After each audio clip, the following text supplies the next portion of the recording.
Shalom saudara, kita kembali bertemu di dalam seri khotbah kitab Yunus. Dan kali ini kita akan membahas dari Yunus pasal yang pertama ayat yang ke-17 sampai pasal 2 ayat yang ke-10. Saya akan bacakan bagi kita semua, demikian firman Tuhan. Maka atas penentuan Tuhan datanglah seekor ikan besar yang menelan Yunus.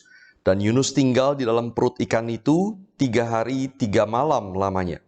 Berdoalah Yunus kepada Tuhan Allahnya dari dalam perut ikan itu. Katanya, dalam kesusahanku aku berseru kepada Tuhan dan ia menjawab aku. Dari tengah-tengah dunia orang mati aku berteriak dan kau dengarkan suaraku. Telah kau lemparkan aku ke tempat yang dalam, ke pusat lautan.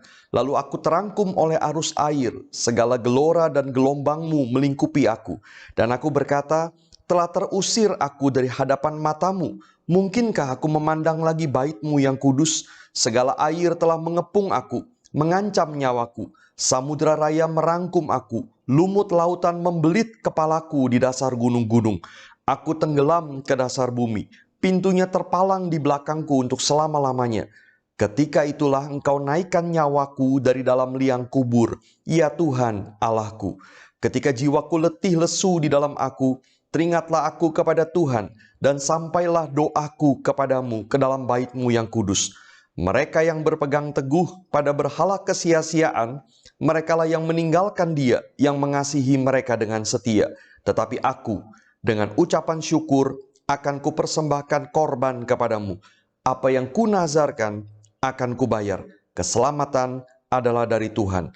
Lalu berfirmanlah Tuhan kepada ikan itu, dan ikan itu pun memuntahkan Yunus ke darat. Sampai semikian jauh kita baca bagian firman Tuhan. Nah saudara, saya kira Yunus pasal yang pertama ayat yang ke-17 adalah ayat yang paling terkenal dari kitab Yunus.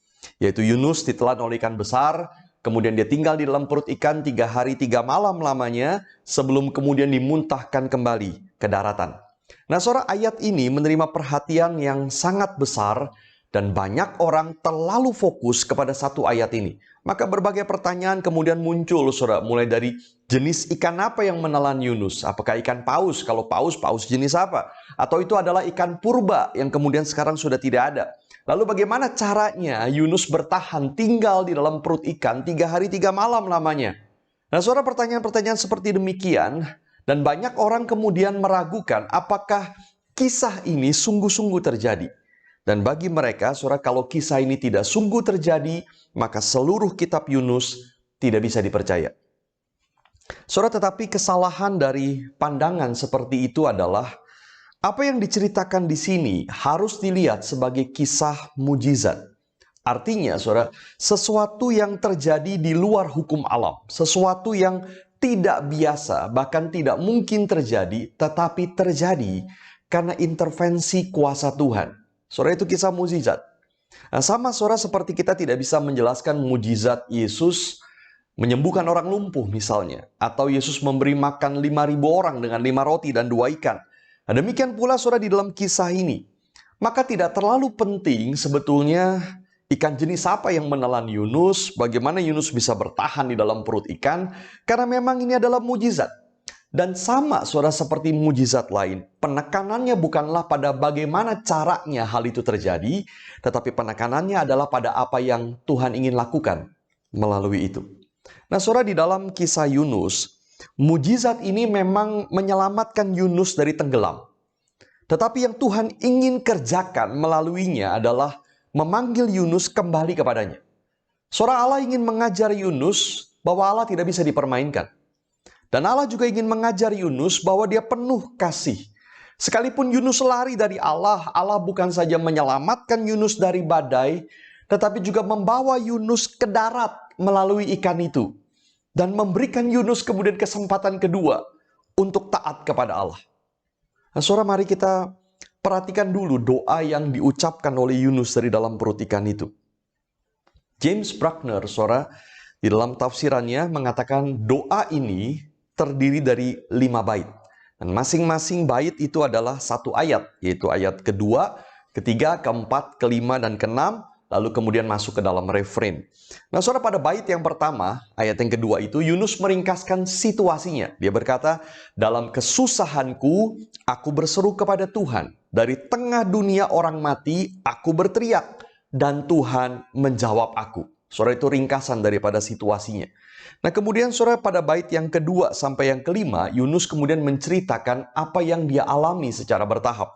Bait yang kedua, ayat yang ketiga, dia berkata dia dilemparkan ke tempat yang dalam, ke pusat lautan, lalu kemudian dia tersedot oleh arus air. Bait ketiga, sambil tenggelam dia merasa dia sudah terusir dari hadapan Tuhan. Kalau tadinya Yunus lari dari Tuhan, sekarang dia merasa Tuhan sudah mengusir dia. Maka dia merindukan bisa kembali memandang kehadiran Tuhan di dalam bait suci.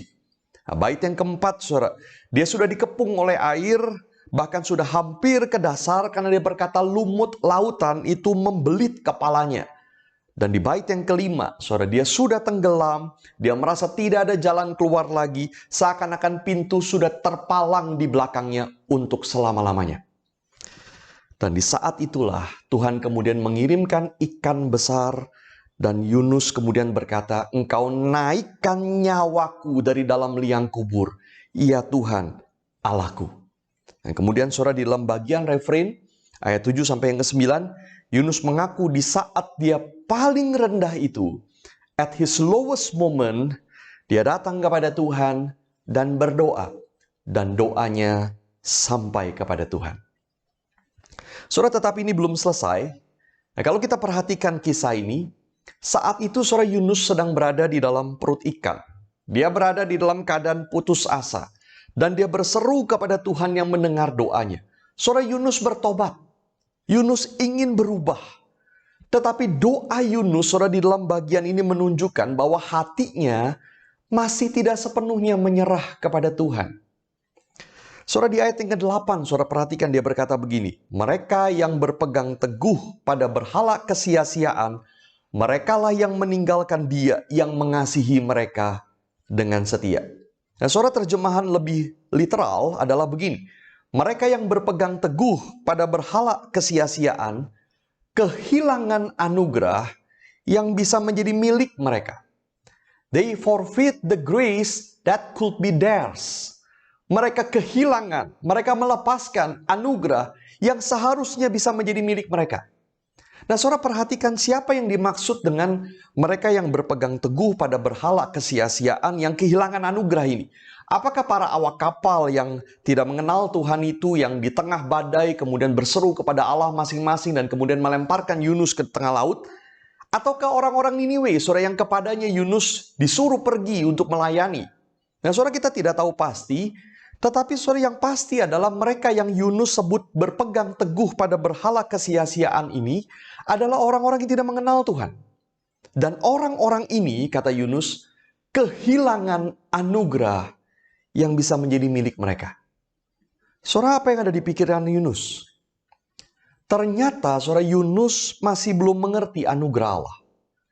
Dia berpikir bahwa orang-orang yang tidak mengenal Tuhan itu sudah melepaskan anugerah yang seharusnya bisa menjadi milik mereka. Maka bagi Yunus, baik para awak kapal maupun orang Niniwe tidak layak mendapatkan anugerah. Mereka sudah lepaskan, mereka sudah kehilangan itu. Yang layak mendapat anugerah adalah dirinya yang beribadah kepada Tuhan. Saudara, maka di dalam perut ikan itu pun Yunus sebetulnya berdoa dengan nyolot sekali. Dan itulah sebabnya, saudara, nanti Yunus marah, dia tidak bisa terima ketika orang Niniwe menerima anugerah. Karena bagi Yunus mereka sudah tidak layak mendapatkan anugerah. Saudara, Yunus kemudian menutup doanya dengan bernazar begini. Tetapi aku, saudara, dia mengkontraskan dirinya dengan orang-orang yang tidak mengenal Tuhan itu. Tetapi aku, dia berkata, dengan ucapan syukur akan kupersembahkan korban kepadamu. Yunus bernazar akan mentaati Tuhan. Dan betul dia lakukan itu. Akhirnya kemudian dia pergi ke Niniwe. Lalu berfirmanlah Tuhan kepada ikan itu, dan ikan itu pun memuntahkan Yunus ke darat. Saudara, mari kita renungkan apa yang terjadi kepada Yunus. Dia lari dari Tuhan, tetapi Tuhan mengejar dia. memanggil dia lewat badai, lewat awak kapal yang tidak mengenal Tuhan, lewat buang undi, dan kemudian Yunus dilemparkan ke laut. Dan semua itu adalah cara Tuhan untuk supaya Yunus menyadari kesalahannya dan mau kembali kepada Tuhan. Di tengah keadaan Yunus hampir mati, Tuhan mengirimkan mujizat yang besar, yaitu ikan besar menelan Yunus, menyelamatkan dia. Dan di dalam perut ikan itulah Yunus kemudian berdoa. Yunus bertobat, Yunus ingin berubah, dia mau kembali kepada Tuhan, menjalankan perintah Tuhan, dia mau taat, pergi ke Niniwe, menyampaikan berita penghakiman Tuhan kepada kota itu. Tetapi saudara, pertanyaannya, apakah Yunus sungguh bertobat? Apakah dia berbalik dari jalannya yang salah? Jawabannya adalah ya, tetapi tidak sepenuhnya. Saudara, bahkan doanya di dalam perut ikan itu pun, saudara, sudah menunjukkan bahwa dia tidak berubah. Dan kisah Yunus, saudara, di dalam pasal yang ketiga dan keempat akan menunjukkan bahwa Yunus masih tidak berubah. Dia hanya bersyukur karena tidak mati tenggelam, tetapi dia masih penuh kebencian kepada orang Niniwe. Yunus bersyukur karena Tuhan mendengar doanya minta tolong, tetapi dia marah ketika Tuhan juga menolong orang-orang Niniwe. Saudara, dan yang sangat hebat adalah Yunus merasa dirinya yang benar, bukan Tuhan. Saudara, maka di dalam perut ikan itu, Yunus bersyukur dan bertobat, tapi tidak sepenuhnya. Saudara, pertanyaannya, mengapa Tuhan menerima doa syukur Yunus dan memerintahkan ikan itu memuntahkan Yunus ke darat? Kenapa Tuhan beranugerah kepada Yunus yang bertobat tapi tidak sepenuhnya ini? Jawabannya saudara sama seperti kenapa Tuhan mengasihi Niniwe, bangsa yang jahat itu. Tuhan beranugerah. Dan anugerah diberikan kepada yang memang yang tidak layak. Dan anugerah itu radikal. Saudara, Tuhan sudah beranugerah dalam hidup Yunus dengan memanggil dia menjadi nabi. Itu adalah sebuah privilege yang sangat luar biasa. Ketika Yunus lari, Tuhan beranugerah lagi dengan tidak membuang dia, tetapi memanggil dia kembali dengan berbagai cara. Lalu Tuhan beranugerah lagi dengan menyelamatkan Yunus lewat mujizat ikan besar. Di dalam perut ikan Yunus berdoa tetapi tidak sepenuhnya bertobat. Tapi Tuhan beranugerah lagi dengan membawa Yunus selamat sampai ke darat. Sudah selesai? Belum, saudara. Karena Tuhan siap beranugerah lagi dengan membentuk Yunus yang belum sepenuhnya bertobat ini. Saudara, Tuhan menerima protesnya Yunus, ngambeknya Yunus, larinya Yunus sebagai anak yang melawan Bapa. Dan Bapa akan melakukan segala cara, termasuk mendisiplin, termasuk memukul, tetapi dengan kerinduan untuk anaknya akhirnya mengerti dan berubah. Tuhan belum selesai dengan Yunus. Dan itu adalah anugerah. Saudara, maka saya ingat kalimat dari John Piper yang kurang lebih berkata begini, ketika Tuhan beranugerah di dalam hidup kita, apa respons yang tepat? Respons kita yang tepat adalah minta anugerah lagi kepada Tuhan. More grace, Lord. More grace. Tuhan beranugerahlah lagi. Karena kita tahu, saudara, bahwa kita adalah orang yang sangat lemah. Kisah Yunus adalah kisah tentang kehidupan kita semua di dalam mengikut Tuhan. Kita gagal lagi dan kita gagal lagi, kita berbuat dosa lagi, kita melakukan kesalahan lagi. Kemudian Tuhan memanggil kita, Tuhan membentuk kita, Tuhan mungkin memukul kita, Tuhan memberikan kesempatan lagi kepada kita. Tetapi kita yang ingin bertobat, kita yang ingin berubah ini, hati masih tidak sepenuhnya diserahkan kepada Tuhan. Maka kemudian kita gagal lagi dan gagal lagi, kita berbuat dosa lagi, kita berbuat kesalahan lagi.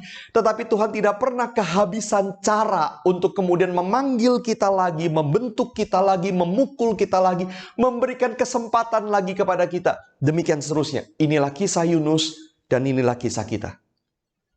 Maka betapa pentingnya kita belajar selalu berkata kepada Tuhan, more grace, Lord, more grace. Tuhan beranugerahlah lagi, Tuhan beranugerahlah lagi. Karena justru itu adalah pengakuan bahwa kita lemah. Pengakuan bahwa hidup kita memang semata-mata karena anugerah. Dan pengakuan bahwa kita memang ingin bertobat lagi dan lagi dan lagi di hadapan Tuhan. Saudara, biarlah ini menjadi doa kita.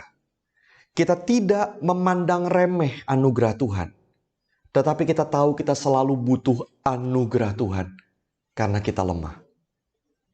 Mari kita berdoa. Bapa di dalam surga, kami bersyukur kami punya Tuhan seperti Engkau. Tuhan yang selalu beranugerah. Tuhan yang mau memberikan anugerah lagi dan lagi. Kami lemah ya Tuhan, kami seringkali gagal dan berdosa. Bahkan ketika Tuhan memberikan kami kesempatan lagi dan kami ingin bertobat, ingin berubah, kami pun kemudian gagal lagi karena seringkali ya Tuhan kami tidak sepenuhnya bertobat. Tapi Tuhan Engkau begitu baik, beranugerah lagi. Tuhan biarlah kami sadar kami lemah dan selalu membutuhkan anugerah Tuhan, tetapi kami juga tidak menginjak-injak dan memandang remeh anugerah Tuhan. Kami sungguh-sungguh mau berubah dan bertobat. Dan Tuhan beranugerahlah dalam kehidupan kami. Terima kasih ya Tuhan. Dalam nama Tuhan Yesus kami berdoa. Amin. Tuhan berkati saudara.